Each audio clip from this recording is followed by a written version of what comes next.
guys, welcome back to Abbas Mosfi, and in this video I'm going to show you how to make tripod from cups.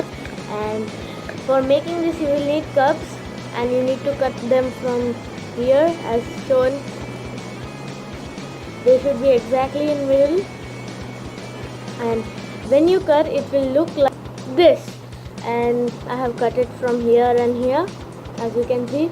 And to plug in the phone you can use your own cell. I'm using my tablet, which is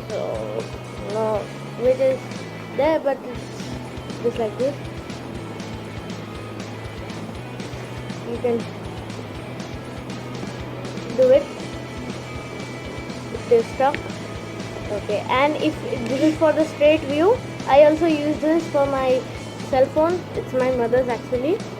Okay, this is for the straight view, and for the cross view you need to do markings like this,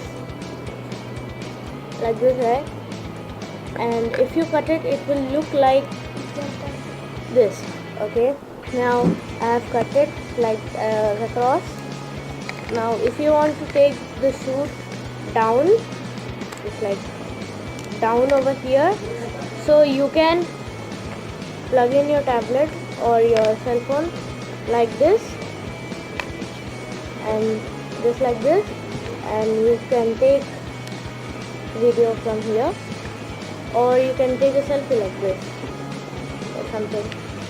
And thank you guys for watching this video. Please like, share and subscribe to Abbas Mosfi.